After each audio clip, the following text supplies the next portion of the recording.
Hello students, अभी तक हमने स्ट्रिंग्स टॉपिक्स पर समझा कि स्ट्रिंग्स होता क्या है, उसको हम डिक्लेयर किस तरीके से करते हैं, इनिशियलाइजेशन किस तरीके से करते हैं। इनिशियलाइजेशन में भी हमने कंपाइल टाइम और रन टाइम इनिशियलाइजेशन देखा। फिर उसके बाद हमने ये समझा कि यूजर से इनपुट लेने के बाद हम हमारे स्ट्रिंग को कंसोल पर, जो कि हमारा आउटपुट स्क्रीन है, उस पर हम प्रिंट किस तरीके से कराते हैं। अब हम एक क्वेश्चन करेंगे स्ट्रिंग्स का ही, जिसमें हम देखने वाले हैं कि हमारे जो हमने गेटिस फंक्शन और प्रिंट के लिए हमने जो फंक्शंस यूज करे हैं, उनको हम किस तरीके से हमारे प्रैक्टिकली प्रोग्राम में यूज करते हैं। सो हमारा क्वेश्चन है, write a program in C to input a string, print it and find its length. हमें यहाँ पर लेंथ पता करना है हमारे स्ट्रिंग की, जो भी यूजर ने इनपुट दी है। तो हमें सबसे पहले यूजर से इनपुट लेना है स्ट्रिंग का, उसके बाद हमें उस स्ट्रिंग को प्रिंट भी कराना है। प्रिंट कराने के बाद हमें उस स्ट्रिंग की लेंथ पता करना है। तो सबसे पहले हमें एक स्ट्रिंग चाहिए, तो उसके लिए हमें स्ट्रिंग का नाम रख देते हैं, नेम नाम का। आप सोचेंगे ma'am name name name name ही दे रही हैं, आप कोई भी स्ट्रिंग का नाम दे सकते हैं। चलिए अब नेम नहीं लेते हैं, अपन यहाँ पे स्ट्रिंग का नाम ले लेते हैं स्टूडेंट नाम का। फाइन, हमने स्ट्रिंग का नाम ले लिया है स्टूडेंट, जिसकी साइज है 30 कैरेक्टर्स हैं उसके अंदर 30। सो यहां पर हमें क्या करना है, सबसे पहले हमारा जो क्वेश्चन है उसमें ये लिखा है कि हमें हमारे यूजर से इस स्ट्रिंग का इनपुट लेना है। सो उसके लिए हमें यहाँ पे क्या करना पड़ेगा, एक प्रिंटफ का यूज करना पड़ेगा,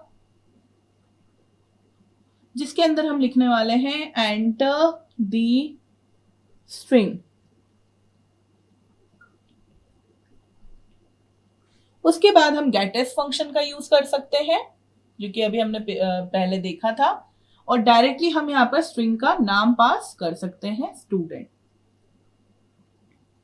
सो ये हमारी जो यूजर से हमें इनपुट लेना था स्ट्रिंग की वैल्यू, वो हमने यूजर से ले ली है। इसके बाद हम चाहें, जैसा कि हमारे क्वेश्चन में लिखा है प्रिंट कराने को, तो हम यहाँ पर प्रिंटफ स्टेटमेंट का यूज करके हमारे स्ट्रिंग को प्रिंट करा सकते हैं, और यहां पे हम लिख देंगे स्टूडेंट।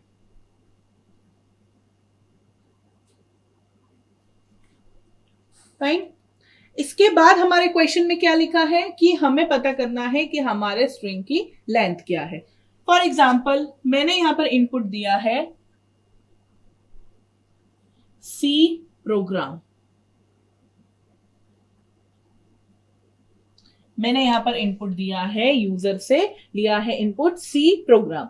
तो इसकी लेंथ क्या हुई 1, फिर स्पेस भी काउंट होगा 2, 3, 4, 5, 6, 7, 8। तो अगर हम इसको स्ट्रिंग के रूप में लिखेंगे, हमारा जो मेमोरी है वहां पर सेव हुआ सी, स्पेस सेव हुआ, देन फिर P R O G R A M. तो ये इंडेक्स वैल्यू 0, 1, 2, 3, 4, 5, 6, 7, 8। फाइन, तो हमारे कितने हो गए ये नंबर्स, एलिमेंट्स कितने हो गए, 9 एलिमेंट्स हो गए। हमारा जो लेंथ हुआ वो 9 प्रिंट हो गया, इंडेक्स वैल्यू 0 से 8 हुआ है। फाइन, सो यहां पर हमें क्या करना है, हमको यहाँ पे एज इनपुट प्रिंट कराना है length of string equals to 9, हमें यहां पर प्रिंट कराना है। सो हमें लेंथ प्रिंट करना है, तो उसके लिए हमें क्या करना पड़ेगा, हम जब एरेस को सॉल्व करते थे 1D एरे था, तो हमें 1D एरे में कितने एलिमेंट्स हैं वो पता किस तरीके से चल सकता था, जो हमारे इंडेक्स वैल्यूज हैं वो कहां तक जा रहा है। फॉर एग्जांपल इंडेक्स वैल्यू जा रहा है 0 से n तक, तो हमारा जो नंबर ऑफ एलिमेंट्स होंगे वो कितने होंगे n+1। वही इस केस में है यहां पर हमारे पास। अब हमको उनको गिनने के लिए क्या करना पड़ेगा, हम लूप्स का यूज करते थे एरेस की वैल्यूज को, एलिमेंट्स को स्कैन करने के लिए। हम उसी लूप को यूज कर सकते हैं हमारे स्ट्रिंग के लेंथ को पता करने के लिए। तो उसके लिए हम क्या करेंगे, एक फॉर लूप लिखेंगे i इक्वल्स टू 0। अब उसके लिए हमने यहां पर एक i भी वेरिएबल डिक्लेयर कर दिया इंटीजर टाइप का। फिर उसके बाद कंडीशन क्या होगी? कंडीशन ये होगी कि आई का फॉर लूप तब तक रन करेगा जब तक हमारा जो स्ट्रिंग है उसका जो लास्ट वैल्यू है दैट मीन्स नल नहीं मिल जाता। तो उसके लिए हमें यहाँ पे क्या लिखना पड़ेगा? जो हमारा कंडीशन होगी नेम आई, जिस भी इटरेशन पर, फॉर लूप के जिस भी इटरेशन पर हमको नेम में हमको स्ट्रिंग के अंदर क्या मिल जाएगा, अगर नॉट इक्वल्स टू है नल, दैट मीन्स जब तक हमारा स्ट्रिंग की वैल्यू आई जो हमारा ये रन हो रहा है, आई 0 था, 1 था, 2 था, 3 था, 4 था, 5 था, 6 7 8 9, जब तक हमारा जो स्ट्रिंग है उसकी वैल्यू उसे मिलती जा रही है नल के अलावा, तो वो ये लूप रन करता जाएगा। लेकिन जैसे ही हमारे स्ट्रिंग को नल मिल जाता है, नेम आई इंडेक्स को नल मिल जाता है, उस केस में हमारा लूप क्या हो जाना चाहिए? टर्मिनेट हो जाना चाहिए। उसके बाद अपडेट स्टेटमेंट में हम क्या लिखेंगे? प्लस प्लस आई, आई प्लस प्लस या प्लस प्लस आई दोनों लिख सकते हैं। उसके बाद हम यहाँ पे लगा दे रहे हैं सेमीकोलन। अब मैंने जब आपको लूप्स पढ़ाया था तो उस टाइम पर मैं फॉर लूप का अंदर बॉडी लिख रही थी। उस बॉडी के अंदर मैं लिख रही थी कि मुझे कुछ स्टेटमेंट्स बार बार एग्जीक्यूट करवाने हैं, मुझे प्रिंट कराने हैं। मुझे यहाँ पे क्या करना है? एक्चुअल में मुझे सिर्फ चाहिए आई की वैल्यू। एक्चुअल में मुझे सिर्फ यहां पर चाहिए आई की वैल्यू, और आई की वैल्यू क्या होगी? 0 1 2 3 4 5 6 7 8 9 नल वैल्यू तक जाएगी आई की वैल्यू। सो जो हमारा फॉर लूप है वो कंप्लीटली इटरेट होकर आई की वैल्यू जो होगी हमारी, वो कंप्लीटली इटरेट होकर हमारे पास आ जाएगी। उसके बाद वो जो आई की वैल्यू होगी वो कहां से होगी? 0 से लेकर हमारे लास्ट एलिमेंट्स तक के लिए इटरेट हुआ होगा, इंक्रीमेंट हुआ होगा बार बार। इंक्रीमेंट होने के बाद जो आई की वैल्यू होगी वो होगी हमारी स्ट्रिंग की लेंथ। तो हम उसको डायरेक्टली यहां पर क्या करा देंगे? प्रिंट करा देंगे। So print F length of string percentile d, और यहां पर हम i प्रिंट करा देंगे और हमारा यहां पे प्रोग्राम हो जाएगा खत्म। फाइन, एग्जीक्यूट हो गया पूरा प्रोग्राम। रन किस तरीके से हुआ अब हम देख लेते हैं। i की वैल्यू जब 0 थी तो यहां पर नेम 0, दैट मीन्स क्या है? नेम 0 पे वैल्यू सी, नेम 0 पे वैल्यू है सी। तो यहां पर क्या हुआ? ये चेक हुआ क्या? C is not equals to null. तो हमारी कंडीशन क्या हो गई? ट्रू हो गई। तो वापस नेक्स्ट इटरेशन के लिए चला गया। सिमिलरली नेम, अब आई की वैल्यू इटरेट होकर इंक्रीमेंट होकर 0 से हो गई है 1, सो 1, यहां पे व्हाइट स्पेस है, फिर वो हमारा कंडीशन ट्रू हो गया। सेम, अब आई की वैल्यू हमारी हो गई 1 से 2, सो 2, और 2 पे है हमारे पास p, फिर हमारा कंडीशन ट्रू है।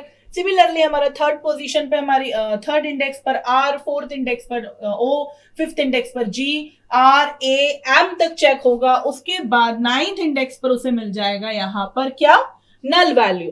फिर वो चेक करेगा जब i की वैल्यू होगी 9, उस टाइम पर यहां पर उसे मिलेगी नल वैल्यू। फिर वो कंडीशन में चेक करेगा null value is not equals to null value, तो हमारी कंडीशन क्या हो जाएगी? फॉल्स, और हम लूप के बाहर आ जाएंगे। जब हम लूप के बाहर आएंगे उस टाइम पर हमारा जो आई की वैल्यू होगी वो हमारी होगी, पूरा इंक्रीमेंट बार बार इटरेशंस में होने के बाद 9 होगी, और वो हमारा आंसर में प्रिंट हो जाएगा। तो चलिए इस क्वेश्चन को हम प्रैक्टिकली इंप्लीमेंट करके देखते हैं। सो जो हमारा क्वेश्चन है, write a program to take input a string, print it, and then print its length। तो ये हमारा प्रोग्राम है। सबसे पहले हम हमारी हेडर फाइल्स इंक्लूड करेंगे।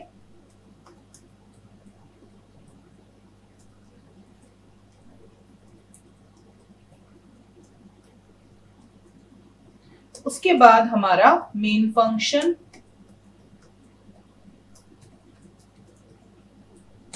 अब हमारे वेरिएबल्स, तो हमें एक आई वेरिएबल चाहिए था हमारे लूप के इटरेशंस के लिए। फिर हमारा स्ट्रिंग के लिए हमने लिया था स्टूडेंट नाम का वेरिएबल। स्ट्रिंग लिया था और उसकी हमने साइज रखी थी 30। अब इसकी वैल्यू हम यूजर से स्कैन करेंगे, तो उसके लिए हमने एक printf लिखा है यहाँ पर, जिसमें हमने लिखा है एंटर द स्ट्रिंग, और मैंने गेट एस फंक्शन का यूज करके यहां पर यूजर से हमारी स्ट्रिंग इनपुट ले ली है। उसके बाद मैंने यहां पे प्रिंट भी करा दिया है मेरी स्ट्रिंग को। सो स्ट्रिंग परसेंटाइल एस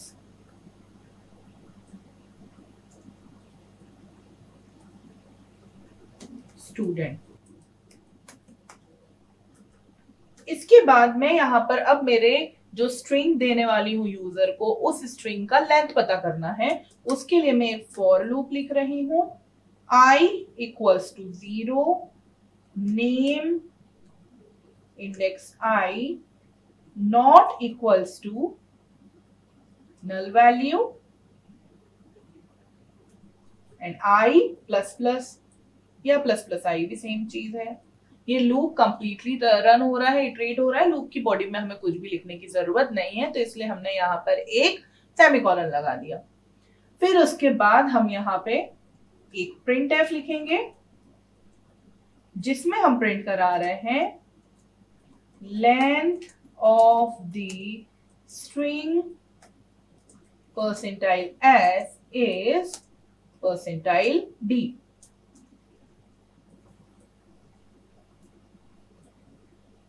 और यहां पर हम स्टूडेंट कॉमा आई प्रिंट करा रहे हैं। अब मैंने गेट ch लिखा, अब इसको सेव करेंगे, कंपाइल करेंगे। ओके, हमने यहाँ पे नेम यूज कर लिया, तो हम यहाँ पे स्टूडेंट यूज करेंगे। अब मैं इसको अगेन सेव कर रही हूं, कंपाइल करा और रन करा। Enter the string. तो स्ट्रिंग का नाम पहले मैं लिख देती हूँ, मेरा नाम Radha Rashmi Tiwari. String is Radha Rashmi Tiwari. Length of string Radha Rashmi Tiwari is 90। हम दूसरा स्ट्रिंग कुछ और देख लेते हैं। हम यहाँ पे लिख रहे हैं C programming. So length of string C programming is 30। तो इस तरीके से हम यहाँ पर लेंथ पता कर सकते हैं हमारे स्ट्रिंग का।